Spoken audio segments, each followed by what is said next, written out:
தமிழக முதலமைச்சர் விஜய் அவர்கள் இன்னைக்கு பெண்கள் மற்றும் குழந்தைகளோட பாதுகாப்பு அதிகப்படுத்துறதுக்காக மிகவும் முக்கியமான சிங்கப்பெண் அதிரடிப்படை திட்டத்தை அதிகாரப்பூர்வமாக தொடங்கி வச்சிருக்காரு. பெண்களுக்கு எதிரான குற்றங்களுக்கு இனி ஜீரோ டாலரன்ஸ் ரூபாய் 354 கோடி நிதி ஒதுக்கீடும் பண்ணியிருக்காங்க. அது கூடவே 2500 புது பணியிடங்கள் உருவாக்கப்படணும், modern vehicles, drone patrol, emergency சப்போர்ட்டும் உருவாக்கப்படணும் சொல்லியிருக்காங்க. தமிழக முதலமைச்சர் விஜய் அவர்கள் தொடங்கி வைத்துள்ள இந்த புதிய திட்டம் தற்பொழுது தமிழகம் முழுவதும் பெருத்த கவனத்தை ஈர்த்துள்ளது. சிங்கப்பெண் அதிரடி படை ஏன் உருவாக்கப்பட்டது? பெண்களின் பாதுகாப்புக்கு இது எவ்வாறு உதவ போகிறது? சென்னையில் உள்ள ராஜரத்தினம் மைதானத்தில் நடைபெற்ற நிகழ்ச்சியில் கலந்து கொண்ட தமிழக முதலமைச்சர் விஜய் காவல்துறையின் கீழ் செயல்பட உள்ள அனைத்து மகளிர் சிங்கப்பெண் அதிரடி படையை அதிகாரப்பூர்வமாக தொடங்கி வைத்தார். இந்த புதிய படை நேரடியாக முதலமைச்சரின் மேற்பார்வையில் செயல்படும் என்பது குறிப்பிடத்தக்கது. பெண்களின் பாதுகாப்பை மேம்படுத்துவது, பொது இடங்களில் ரோந்து பணிகளில் ஈடுபடுவது, பெண்கள் மற்றும் குழந்தைகளுக்கு எதிரான குற்றங்களை தடுப்பது, பாதுகாப்பான சமூகத்தை உருவாக்குவது மற்றும் அவசர கால உதவிகளை வழங்குவது போன்ற முக்கிய பொறுப்புகள் இந்த படைக்கு வழங்கப்பட்டுள்ளது. உண்மையில் முதலமைச்சர் விஜய் அவர்கள் பதவியேற்ற பிறகு வெளியிட்ட முதல் உத்தரவுகளில் ஒன்றாக இந்த சிங்கப்பெண் அதிரடி படையும் ஒன்றாக இருந்தது. அது மட்டும் இல்லாம முதலமைச்சர் அவர்கள் தலைமையில் நடைபெற்ற முதல் ஆய்வுக் கூட்டமும் பெண்கள் மற்றும் குழந்தைகளின் பாதுகாப்பு தொடர்பாகவே நடைபெற்றதாக அரசு அதிகாரிகள் தெரிவித்துள்ளனர். இந்த நிலையில் இன்று நடைபெற்ற தொடக்க விழாவில் சிங்கப்பெண் அதிரடி படையின் வாகன அணிவகுப்பை முதலமைச்சர் விஜய் அவர்களையே ஓட்டி வழிநடத்தியது அனைவரின் கவனத்தையும் ஈர்த்தது. நிகழ்ச்சியில் பேசிய முதலமைச்சர் விஜய், பெண்கள் மற்றும் குழந்தைகளின் பாதுகாப்பை உறுதி செய்வோம் என்று தேர்தலின் போது அளித்த வாக்குறுதி வெறும் தேர்தல் வாக்குறுதி மட்டுமல்ல என்றும் அது தனது மனதில் ஆழத்தில் இருந்து வந்த உண்மையான உறுதி என்றும் தெரிவித்துள்ளார். பதவியேற்று ஒரு மாதத்திற்குள்ளாகவே இந்த திட்டத்தை தொடங்கி வைப்பதில் மகிழ்ச்சி அடைவதாகவும் அவர் கூறியுள்ளார். பெண்களுக்கு எதிராக நடைபெறும் கொடூர சம்பவங்கள் மிகவும் அதிர்ச்சி அளிப்பதாகவும் மனவேதனை அளிப்பதாகவும் கூறிய முதலமைச்சர், இந்த குற்றங்களை ஆராய்ந்து பார்த்தால் அதன் பின்னணியில் போதைப் பொருள் மற்றும் போதை கலாச்சாரம் தாக்கம் இருப்பதாக தெரிவித்துள்ளார். போதைப் பொருள், பெண்களுக்கு எதிரான குற்றங்கள் மற்றும் சட்டம் ஒழுங்கு ஆகிய அனைத்தும் ஒன்றோடு ஒன்று தொடர்புள்ளதாகவும் அவர் கூறியுள்ளார். பெண்களுக்கு எதிரான குற்றங்களில் ஈடுபடுபவர்களுக்கு கடுமையான தண்டனை வழங்கப்படும் என்று முதலமைச்சர் எச்சரிக்கை விடுத்துள்ளார். குற்றவாளிகளுக்கு எதிராக விரைவாக சார்ஜ் ஷீட் தாக்கல் செய்யப்பட வேண்டும் என்றும் தண்டனைகளும் கடுமையாக இருக்க வேண்டும் என்றும் அவர் கூறியுள்ளார். அதே நேரத்தில் குற்றமற்றவர்கள் எந்த சூழ்நிலையிலும் தண்டிக்கப்படக்கூடாது என்று அவர் வலியுறுத்தியுள்ளார். குற்றம் செய்ய நினைப்பவர்களுக்கே பயம் வரும் அளவிற்கு சட்ட ஒழுங்கு நடவடிக்கை கடுமையாக இருக்க வேண்டும் என்று அவர் தெரிவித்துள்ளார். இந்த சிங்கப்பெண் அதிரடி படை திட்டத்திற்காக முதல் கட்டமாக ரூபாய் 354 கோடி ஒதுக்கப்பட்டுள்ளதாகவும் மேலும் 2500 புதிய காலி பணியிடங்கள் உருவாக்கப்படும் என்றும் முதலமைச்சர் அறிவித்துள்ளார். மாடர்ன் எக்யூப்மெண்ட் மற்றும் அனைத்து வசதிகளுடன் கூடிய புதிய வாகனங்களும் இந்த படைக்கு வழங்கப்பட உள்ளதாக அவர் தெரிவித்தார். மேலும் பெண்களுக்கு எதிரான குற்றங்கள் நடைபெறுவதற்கு முன்பே அவற்றை தடுக்கும் நோக்கில் இந்த படை ஃபீல்டு ஒர்க் மற்றும் பிரிவென்டிவ் ஆக்ஷன்ஸில் ஈடுபடும் என்று அவர் தெரிவித்தார். அது மட்டும் இல்லாம ட்ரோன் பேட்ரோல் மூலமாகவும் இந்த படை செயல்படும் என்றும் அவர் கூறியுள்ளார். இந்த புதிய சிங்கப்பெண் அதிரடி படை திட்டம் குறித்து உங்களுடைய கருத்துக்கள் என்னன்றதையும், பெண்களின் பாதுகாப்பை இது மேலும் வலுப்படுத்தும் ஒரு முக்கியமான நடவடிக்கை அமையுமான்றத குறித்தும் உங்களுடைய கருத்துக்களை கீழே கமெண்ட்ஸ்ல சொல்லுங்க. என்னுடைய வணக்கம்.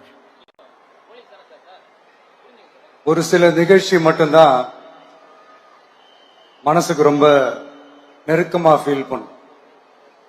அதை நினைச்சாலே ரொம்ப சந்தோஷமா ஃபீல் பண்ணும். அப்படிப்பட்ட ஒரு நிகழ்ச்சி தான் இன்னைக்கு இந்த சிங்கப்பெண் சிறப்பு படைய தொடங்கி வைக்கிற இந்த நிகழ்வு. உண்மையிலே மனசுக்கு ரொம்ப நெருக்கமான ஒண்ணு, சந்தோஷமான ஒண்ணு. நம்ம பாட்டி, அம்மா, அக்கா, தங்கைகள், ஒவ்வொரு வீட்டில் இருக்கிற பெண் குழந்தைகள், இவங்க எல்லாருக்குமான பாதுகாப்பை உறுதி செய்வோம்னு சொன்னோம். ஆனா அது எலெக்ஷனுக்காக மட்டுமே கிடையாது. மனசுல இருந்து நிஜமா, உண்மையா, உணர்வு பூர்வமா சொன்னதுதான். பெண்களுக்கு எதிரான இந்த கொடுமைகள்ல நமக்கு எப்பவுமே ஜீரோ டாலரன்ஸ் தான். அதுல ரொம்ப உறுதியா இருக்கிறோம். சோ சொன்னது எல்லாமே செய்யணும். கொஞ்சம் கொஞ்சமா படிப்படியா அதை செயல கொண்டு வரணும். அதுல ரொம்ப தெளிவா இருக்கிறோம். அதனாலதான் ஆட்சிக்கு வந்த உடனே இந்த குறைஞ்ச நாட்களுக்குள்ளேயே இதை நடைமுறைக்கு கொண்டு வந்திருக்கிறோம். தமிழ்நாட்டில் இருக்கிற பெண்கள், பெண் குழந்தைகள் எல்லாருமே பாதுகாப்பா தன்னம்பிக்கையோட இருக்கணும். அதுக்கான முதல் கட்டம் தான் இந்த ஸ்டெப். இது மனசுக்கு ஒரு மன நிறைவை கொடுத்தாலும் அதே நேரத்துல பெண்களை பத்தின சில செய்திகள்லாம் கேட்கும் போது உண்மையிலேயே மனசு பதறுது, கண்ணு கலங்குது, அது கண்ட்ரோல் பண்ணவே முடியல. ஏன்னா நடக்கிற கொடுமைகள்லாம் யாருக்குங்க? நம்ம குடும்பத்தை சேர்ந்தவங்க தானே, எப்படி மனசு பதறாம இருக்கும்? அதனால பெண்களுக்கு எதிராக இதெல்லாம் ஏன் நடக்குது, எதுக்கு நடக்குதுன்றது மத்தவங்க மாதிரி ரீல்ஸ்லயும் இன்ஸ்டாலையும் தேடிட்டு இருக்க முடியாது. ரியாலிட்டிய புரிஞ்சுக்கணும். சோ இந்த பிரச்சனைகள்லாம் ஏன் நடக்குது அப்படின்றத அனலைஸ் பண்ணி பார்க்கும்போது சுத்தி சுத்தி பாத்தீங்கன்னா ஒரே இடத்துலதான் நிக்குது. போதை பொருள் நடமாட்டம். அதை வேரோட பிடுங்கி எறியணும். இது 2026 போன மாசம் மே மாசம் 10ஆம் தேதி இந்த பிரச்சனை புதுசா முளைச்சு வந்துடல. இது பல வருஷமா இருக்கிற பிரச்சனை. பல வருஷமா இதை கண்டுக்காம விட்டதுதான் அந்த வேர் இவ்வளவு ஆழமா பரவி இருக்குது. இத பல வருஷமா கண்டுக்காம விட்டது யார் என்றது நான் சொல்லிதான் உங்களுக்கு தெரியணும்னு அவசியம் இல்லை. அது உங்களுக்கே நல்லா தெரியும். இப்ப அதை பத்தி பேசியும் பிரயோஜனம் இல்லை. முதல்ல இந்த போதை பொருள் நடமாட்டத்தை வேரோட பிடுங்கி எறியணும்.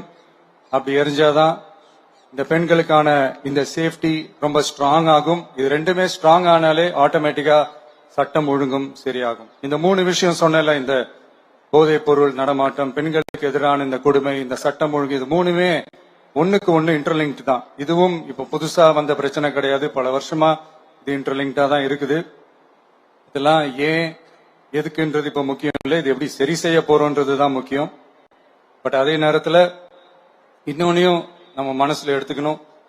இந்த பெண் குழந்தைகளுக்கான இந்த பாதுகாப்பு இது வெறும் சட்டம் ஒழுங்கு சம்பந்தப்பட்டது மட்டும்தானா அப்படின்னு கேட்டீங்கன்னா இல்ல. இது சமூக ஒழுங்கும் சம்பந்தப்பட்டிருக்கு. சமூக ஒழுங்குல தனி மனித ஒழுங்கும் சம்பந்தப்பட்டிருக்கு. தனி மனிதன் ஒழுங்கா இருந்தாலே அந்த சமூகம் தன்னால மாறும். ஒரு கட்டுப்பாட்டோட ஒரு பொறுப்பா இருந்தாலே இது மாதிரி பல பிரச்சனைகளை நம்ம கண்ட்ரோல் பண்ணலாம். படிக்கிற இடத்துல, வேலைக்கு போற இடத்துல, டிராவல் டைம்ல, ஆனா டெய்லி லைஃப்ல பயம் இல்லாம மரியாதையோட நம்ம பெண்கள் வாழணும். அதுக்கான ஒரு அட்மாஸ்பியரை நம்ம கிரியேட் பண்ணணும். அதுதான் நம்மளுடைய ஃபர்ஸ்ட் டார்கெட்டு. இவ்வளவு நேரம் நான் இதெல்லாம் ரொம்ப சாஃப்டா சொல்லிட்டு இருந்தேன். ஆனா பெண்களை தொந்தரவு செஞ்சுட்டு அப்படியே எஸ்கேப் ஆகி போயிடலாம்னு நினைக்கிறவங்களுக்கு நான் ஒரு வார்னிங்காவே சொல்றேன். பெண்கள் பாதுகாப்பை டிஸ்டர்ப் பண்றவங்க யாரா இருந்தாலும் அது சகிச்சுக்கவே முடியாது. அவங்களுக்கான தண்டனைக்கான அந்த நடவடிக்கைகள் எல்லாமே போலீஸ் டிபார்ட்மெண்ட்ல இருந்து ரொம்ப கடுமையான ஒரு தண்டனையா இருக்கும். கடுமையான ஒரு நடவடிக்கைகளா இருக்கும். அந்த தண்டனை, அவங்களுக்கான அந்த சார்ஜ் ஷீட் எல்லாமே ரொம்ப ஃபாஸ்டா ஸ்பீடா அது செயல்படுத்தப்படும். என்ன ஒண்ணு, அந்த ஸ்பீட்ல நிரபராதிகள் யாரும் தண்டிக்கப்பட்டிருக்கூடாது. இதையும் காவல் அதிகாரிகள் மைண்ட்ல எடுத்துக்கணும். தப்பு செஞ்சவங்களுக்கு மட்டுமே அந்த உண்மையான கடுமையான தண்டனை கோர்ட் மூலியமா வாங்கி தரணும். அப்பதான் அதை பார்த்து தப்பு செய்ய நினைக்கிறவங்களுக்கு கூட தப்பு செய்யக்கூடாதுன்ற அந்த ஒரு பயம் வரணும். இந்த சிங்கப்பெண் சிறப்பு படைக்காக நம் அரசு சார்பாக முதற்கட்டமாக 354 கோடிக்கும் மேல நிதி ஒதுக்கப்பட இருக்கு. இந்த திட்டத்தோட 2வது கட்டமா இந்த படைக்காக மட்டுமே 2500 புதிய பணியிடங்கள் உருவாக்கப்பட உள்ளது. பெண்களோட பாதுகாப்பை ஸ்ட்ராங் பண்றதுக்காக மாடர்ன் ஃபெசிலிட்டிஸ் இருக்கிற வாகனங்களும் நவீன உபகரணங்களும் தொழில்நுட்ப சாதனங்களும் அலாட் செய்யப்பட இருக்கு. ஆல்ரெடி உமன் சேஃப்டிக்காக செயல்படுற அமைப்புகளுக்கு அடிஷனல் ஸ்ட்ரென்த் அண்ட் சப்போர்ட்டா இந்த சிங்கப்பெண் படை செயல்படுங்கிறத மீண்டும் வலியுறுத்தி சொல்ல விரும்புறேன். பெண்களுக்கு எதிரான குற்றங்கள் நடக்கிறதுக்கு முன்னாடியே அதை தடுக்கிற காவல் நடவடிக்கையில இந்த படை முக்கிய பங்கு வகிக்கும். ஃபீல்ட் ஒர்க்ஸ் அண்ட் பிரிவென்டிவ் ஆக்ஷன்ஸ்ல இந்த படை ஈடுபடுறதால அனைத்து மகளிர் காவல் நிலையங்கள் எல்லாம் வழக்கு விசாரணையிலும் குற்றவாளிகளுக்கு தண்டனை வாங்கி தர்றதிலையும் இன்னும் அதிக கவனம் செலுத்த முடியும். பெண்களை ஃபாலோ பண்றது, பாலியல் தொல்லை தர்றது, டார்கெட் பண்ணி திரும்ப திரும்ப தொந்தரவு செய்யறது, பெண்கள் கடத்தல் முயற்சி, பப்ளிக் பிளேஸ்ல அசிங்கமா நடந்துக்கிறதுக்கு பஸ்ல தொல்லை தர்றது, கூட்டத்துல பெண்களுக்கு தொல்லை தர்றதுன்னு இது மாதிரி தப்ப தடுக்கிறதுல ரொம்ப முக்கியமா இந்த சிங்கப்பெண் படை செயல்படும். பெண்களுக்கு எதிரான குற்றங்களை தடுக்க நடவடிக்கை எடுக்க இந்தியாவிலேயே முதல் முறையாக ட்ரோன் வாயிலாக பெட்ரோல் முறை அறிமுகப்படுத்தப்படும். நம்ம வீட்டு பெண்கள் அவங்களோட ட்ரீம்ஸ் அண்ட் எக்ஸ்பெக்டேஷன்ஸ் என்ன அப்படின்றத நம்ம அரசு நல்லாவே புரிஞ்சு வச்சிருக்கு. அது கொஞ்சம் கொஞ்சமா நாங்க செயல்படுத்துவோம். உங்களுக்கான மரியாதையும் தான், உங்களுக்கான அந்த கண்ணியமும் தான் நம்ம அரசினுடைய highest and most important priority. ஒரு கவர்மெண்டோட அந்த விஷன் அண்ட் டார்கெட் ஆனஸ்டா இருந்தாலே போதும். பிளான்ஸ் அண்ட் அட்டெம்ப்ட்ஸ் அது போற பாதை சரியா இருக்கும்னு சொல்லுவாங்க. அப்படிப்பட்ட ஒரு கவர்மெண்ட் தான் நம்மளுடைய கவர்மெண்ட், உங்களுக்கான கவர்மெண்ட். இந்த ஷார்ட் ஸ்பேன்ல இந்த சிங்கப்பெண் சிறப்பு படைய நடைமுறைக்கு கொண்டு வந்து இதுக்கு ரொம்ப கடுமையா உழைச்ச காவல்துறை அதிகாரிகளுக்கும் பணியாளர்களுக்கும் இந்த நேரத்தில் என்னுடைய பாராட்டுகளை தெரிவிச்சுக்கிறேன். இந்த நேரத்தில் என்னை பொறுத்த வரைக்கும் ஒரு கவர்மெண்டோட முதல் சக்சஸ், முழு சக்சஸ் இன்ஃப்ராஸ்ட்ரக்சரோட வளர்ச்சியிலையோ பொருளாதார வளர்ச்சியிலையோ மட்டுமே இல்லை, அந்த ஸ்டேட்டோட பெண்களும் குழந்தைகளும் மரியாதையா வாழ்றாங்களா அப்படின்றதுல தான் அந்த கவர்மெண்டோட முழு சக்சஸுமே இருக்கு. அதோட சேர்ந்ததுதான் மற்ற எல்லா வளர்ச்சியும். அதுலயும் நாங்க கவனம் ஃபுல் கான்சென்ட்ரேட் பண்ணுவோம். கான்பிடென்டா இருங்க, நல்லதே நடக்கும், வெற்றி நிச்சயம். மீண்டும் சந்திக்கும் வரை.